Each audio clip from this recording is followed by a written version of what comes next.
Juliana আৰু মই কিছু বছৰৰ পৰা বন্ধু হওঁ আৰু কিছু মাহৰ পৰা আমি এজনে আনজনক ভালদৰে জানিবলৈ চেষ্টা কৰি আছো।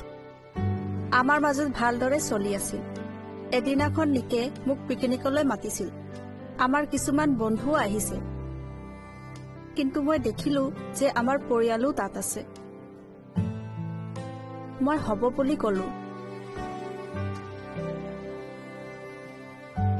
মই প্ৰপ'জ কৰিম বুলি তাই বুজি পাব বুলি ভাবিছিলো। আমি দুয়োজনে বৰ আনন্দত আছিলো।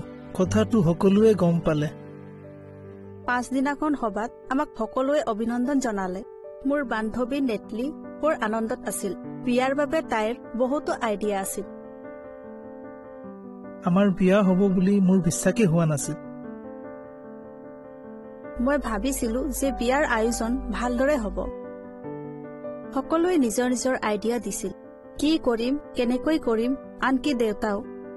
কিমান লোকক মাতিম, কেনেকৈ সজাম, নিকৰ চুট কিনিব আছে আৰু মোৰ গাউনো। বৰ ভাল লাগিব বুলি ভাবিছিলো। আৰম্ভণিতে এনেকৈ লাগিছিল। যেতিয়া আমি তৈয়াৰী কৰিবলৈ আৰম্ভ কৰিছিলো, তেতিয়া দেখিলো যে ইয়াত বজাৰে লাগি আছে। আমি নিজৰ বাজেটৰ বিষয়ে কলো। তেওঁলোকে আমাক সহায় কৰিবলৈ বিচাৰিছিল, কিন্তু কিমান কৰিব? এয়াইতো তেওঁলোকৰ ব্যৱসায় হয়। কাপোৰৰ কথাটো কবই নালাগে, যিহে দাম। এদিনৰ বাবে ইমান দামী কাপোৰ। সকলোৱে মোৰ বাবে ভালটোৱে বিচাৰিছিল, কিন্তু মই কি বিচাৰিছিলো কোনে বুজিও পোৱা নাছিল। যেতিয়া মই জুলিয়ানাৰ ঘৰলৈ গলো, তেতিয়া মই আচৰিত হলো। কিছুদিনৰ আগত তাই বৰ আনন্দিত আছিল, কিন্তু এতিয়া তাই বৰ চিন্তিত আছে। সকলোৱে নিজৰ নিজৰ পচন্দৰ বিষয়ে কৈ আছিল। আমাৰ কথা কোনেও শুনা নাছিল। সঁচা কথা কবলৈ গলে আমি নিজেও নাজানিছিলো যে আমি কি বিচাৰিছো। সেইবাবে মই অনুসন্ধান কৰিবলৈ ভাবিলো যে বাইবেলে বিবাহৰ বিষয়ে কি কৈছে। আমাৰ বিয়াটো ৰাজ্যগৃহত হোৱাটো বিচাৰো। সেইবাবে আমি পাছদিনা ভাই গ্ৰে আৰু ভাই শাৰ্পক লগ কৰিছিলো, আৰু তেওঁলোকে আমাক জনালে যে আমি কি বিষয়ে ধ্যান দিয়া উচিত। 1 Corinthians 10:31 পদত কৈছে, এতেকে তোমালোকে ভোজন পান আদি যি কৰা সকলোকে ঈশ্বৰৰ গৌৰৱৰ অৰ্থে কৰিবা। ভাই শাৰ্পে আমাক বুজালে যে বিবাহ হৈছে এক পবিত্ৰ দিন। সেইবাবে আয়োজন কৰাৰ সময়ত আমি জিহুৱাৰ মানদণ্ড ধ্যান দিয়া উচিত, যে আমি কি কৰিম আৰু কি নকৰিম। ভাই গ্ৰে আমাক 1 John 2:15 আৰু 16 পদটো পঢ়িবলৈ দিলে। তোমালোকে জগতত বা জগতত থকা বিষয়বোৰ প্ৰেম নকৰিবা, কিয়নো জগতত যি সকলো আছে, অৰ্থাৎ মাংসৰ অভিলাষ, চকুৰ অভিলাষ, জীৱন কালৰ গৰ্ব, এইবোৰ পিতৃৰ পৰা উৎপন্ন নহয়, জগতৰ পৰাহে হয়।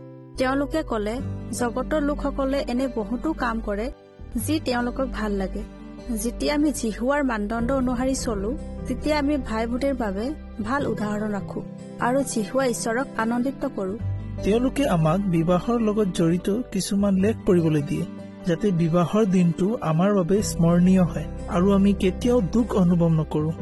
আৰু আমি বিবাহৰ চোৱা চিতাৰ দায়িত্ব ভাই শাৰ্পক দিলো, আৰু তেওঁ আনন্দৰে গ্ৰহণ কৰিলে। পাছত তেওঁ ইয়াৰ বিষয়ে আমাৰ লগত আলোচনা কৰিলে। সেইদিনাখন আমি ফটো ষ্টুডিঅ ওচৰেদি পাৰ হৈছিলো। তাত আমি কিছুমান বিয়াৰ ফটো দেখিলো। মোক বিশ্বাসেই হোৱা নাছিলে যে কিছুমান লোকে বিয়াৰ বাবে ইমান খৰচ কৰে।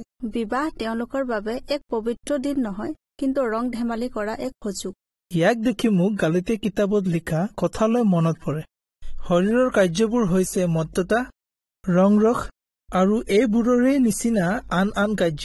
আমাৰ বিয়াত এইবোৰ হোৱাটো আমি নিবিচাৰো। আমি দুয়োজনে সময় উলিয়াই সেই লেখবোৰ ভালদৰে পঢ়িলো। আমি জানিব পাৰিলো যে বাইবেলৰ সিদ্ধান্ত পালন কৰি আমি আমাৰ বিয়া এইদৰে কৰিব পাৰো, যি বাজেটৰ অনুসাৰে হয় আৰু সকলোৱে আনন্দিত হয়, আৰু সকলোতকৈ বেছি জিহুৱাৰ মহিমা হয়। আমি বুজি পালো যে আমি কি কৰা উচিত। যদি সকলোৰে ইচ্ছা পূৰ কৰা হয়, তেন্তে বহুতো খৰচ হ'ব। আমি নিবিচাৰো যে জগতৰ মনোবৃত্তি আমাৰ বিয়াত প্ৰতিফলিত হয়। আমি পুনৰ আয়োজন কৰিবলৈ আৰম্ভ কৰিলো, কিন্তু এইবাৰ জিহুৱাৰ ইচ্ছা অনুসাৰে।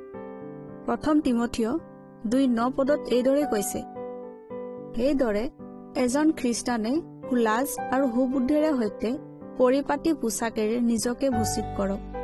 বহুত বিচৰাৰ পাছত অৱশেষত আমি এটা গাউন পালো, যি ধুনীয়া, শালীনতা আৰু আমাৰ বাজেটৰ অনুসাৰী আছিল।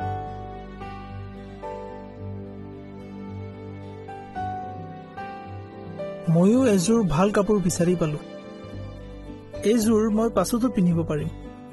সকলো বস্তু মিলিছে নে নাই বাকী লোকসকলেও চাবলৈ আহিল। সময় কেনেকৈ পাৰ হ'ল গমেই নাপালো। বিয়াৰ দিনা যাতে সকলো ভালদৰে হয়, মই ভাই শাৰ্পৰ লগত পুনৰ কথা পাতিলো। কাঠ বিয়াৰ সময়ো আহি পৰিল। আমি এয়াও চাইছিলো যে সকলোবোৰ আমাৰ মতে হৈছে নে নাই।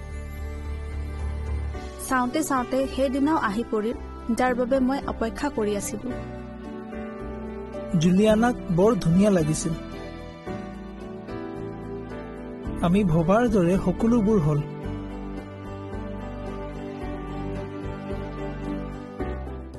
আমি তাতে আমাৰ বিয়াৰ ৰেজিষ্ট্ৰেশ্যন কৰিলো। আজিও যেতিয়া বিয়াৰ ফটো চাওঁ, মোক সেই দিনটোলৈ মনত পৰে। সকলো ভালদৰে হৈ গ'ল। ৰিচেপশ্যনৰ ওচৰলৈ গৈ আমি আচৰিত হৈ গলো।